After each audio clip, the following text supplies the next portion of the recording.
जवाब तो मिलेगा, करारा मिलेगा, जो किया है वो भुगतना पडेगा. जयकुमार गोरे यांचं रामराजेंना आवाहन. माझ्याकडे पिस्तुलीचं बंदुकीचं शासनाने दिलेले लायसन आहे. मला बंदूक पिस्तूल चालवायचं ज्ञान आहे आणि ही पिस्तूल किंवा बंदूक कोणावर चालवायची याचं भान सुद्धा आहे. यामुळे माझ्या बहिणींचं रक्षण करताना कोणी जर आडवं आलं तर त्याची सुद्धा व्यवस्था केली जाईल. त्यामुळे मला कोण पिस्तुला म्हणतंय किंवा काय म्हणतंय याकडे लक्ष देण्याची माझी गरज नाही, असं जयकुमार गोरे यांनी एका कार्यक्रमादरम्यान बोलताना सांगितलं आहे. 20 वर्षे मंत्री असलेला, 7 वर्ष सभापती असलेला आणि 27 वर्ष सत्तेमध्ये असलेल्या रामराजेंना जयकुमार गोरे यांच्या नावाने रडण्याची वेळ येते. जयकुमार गोरेंनी केलेली त्यांच्या विरुद्धची लढाई ही सत्ता नसताना, फक्त आमदार असताना, कोणतेही मंत्रीपद, सभापती पद नसताना केलेली आहे. त्यामुळे जयकुमार गोरे कधीही रडणार नाही. रामराजे जर 5 महिने सत्तेत नसताना माझा सामना करू शकत नाहीत तर तो माणूस किती कमजोर असेल. सत्तेची कवच कुंडला निघाल्यानंतर या रामराजेंची झालेली अवस्था आपण बघितली आहे. तर मला त्यांच्यावर दया येते. परमेश्वराने रामराजेंना दुःखातून सावरण्याची ताकद द्यावी. जयकुमार गोरे यांच्याकडून त्यांना जो धोका आहे असं त्यांचं म्हणणं आहे, त्यातून त्यांनी सावरण्याची संधी द्यावी. मी तुमच्या माध्यमातून सांगतो की रामराजे, तुम्ही काळजी करू नका. जयकुमार गोरे कधीही चुकीचं पाऊल उचलणार नाहीत, असं देखील ते यावेळी बोलताना म्हणाले आहेत. आता एक विषय आहे, कोण काय म्हणतो, मी पिस्तुल्या आहे, मी आणि काय आहे, हे ज्याने म्हणला तो लुब्रिकंट आहे. त्यामुळे पिस्तुल्याचा विषय नाही आहे. माझी जी भूमिका आहे, पिस्तूलचं माझ्याकडे ओरिजिनल लायसन आहे, पिस्तूलचं लायसन आहे, बंदुकीचं लायसन आहे आणि शासनानं दिलेलं लायसन आहे. त्यामुळे मला काही म्हणला तरी बंदूक चालवायचं ज्ञान मला आहे, पिस्तूल चालवायचं ज्ञान मला आहे आणि हे कुणासाठी चालवावं याचं मला भान पण आहे. त्यामुळं माझ्या बहिणीचं रक्षण करताना कुणी जरी आडवा आला, वेळ पडली तर त्याची व्यवस्था होईल. काळजी करू नका. कोण काय म्हणेल त्याच्याकडे फार लक्ष द्यायचं कारण नाही.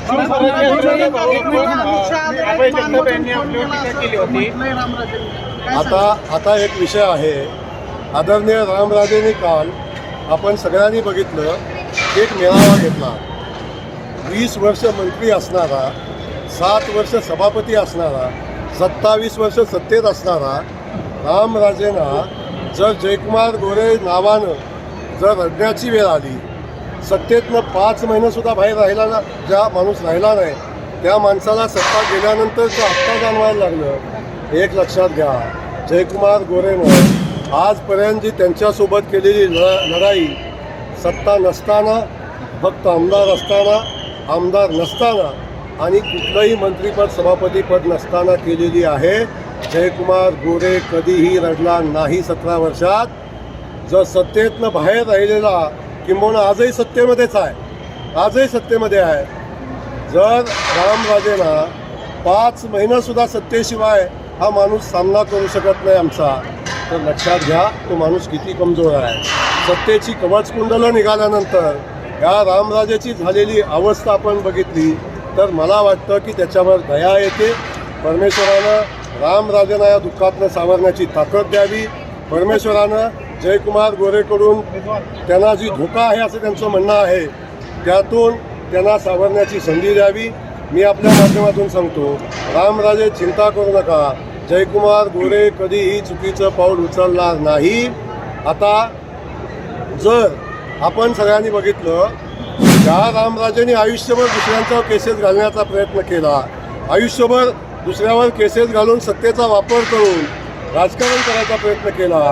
त्या रामराजेला आता भीती वाटायला लागली की माझ्यावर केसेस घालतात का काय, माझं राजकारण संपतंय का काय.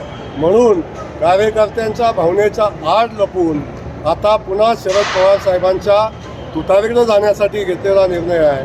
आता म्हणतात अशा सत्तेत राहून करायचं काय, अशा सरकारमध्ये राहून करायचं काय. अरे एक नंबरचे गद्दार आपण. या सत्तेमध्ये आपण आलात, ज्या महायुतीच्या मध्ये आपण आलात, त्या महायुतीच्या विरोधात लोकसभेला काम केलं, तेव्हा ना जयकुमार गोरे रडला, ना रणजित नाईक निंबाळकर रडले, कुणी रडलं नाही. आम्ही पराभव स्वीकारला आणि आता आपण युतीमध्ये गद्दारी करून अजून त्या सरकारकडून अपेक्षा ठेवतात.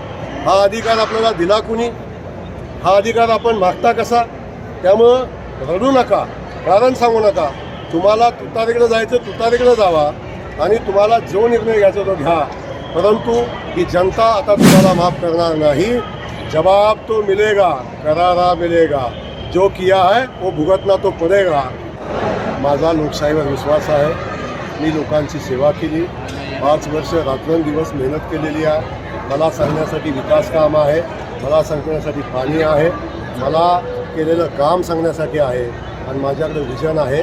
अजून 5 वर्ष संधी मिळाली तर मी काय करेन, उर्वरित भागात पाणी आणीन, MIDC उभी करेन, शिक्षण संस्था उभे करेन, हे सांगण्यासाठी माझ्याकडे आहे. आपण जयंत पाटलांची सभा बघितली, त्याच्यामध्ये मानखटावच्या पाण्याची चर्चा झाली नाही, मानखटावच्या विकासाची चर्चा झाली नाही, मानखटावच्या MIDCची चर्चा झाली नाही.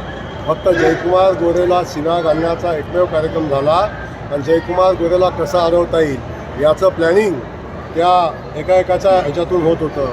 पण एक मला सांगायचं आहे, वेगवेगळ्या DNAचं एकत्र आलेलं हे कुटबुळ आहे, हे टिकणार नाही. आपल्याला माहिती आहे वेगळा ब्लड ग्रुप कधीही बॉडी स्वीकारत नाही. त्यामुळे यांचे ब्लड ग्रुप वेगळे आहेत, यांचे विचार वेगळे आहेत, हे स्वतःसाठी एकत्र आलेले आहेत. मानखटावची जनता ह्यांना कधीही स्वीकारणार नाही. आपल्या तालुक्यातील जिल्ह्यातील बातम्या सर्वप्रथम पाहण्यासाठी आजच सातारा न्यूजला YouTube चॅनलवर सबस्क्राईब करा, लाईक करा, शेअर करा आणि बेल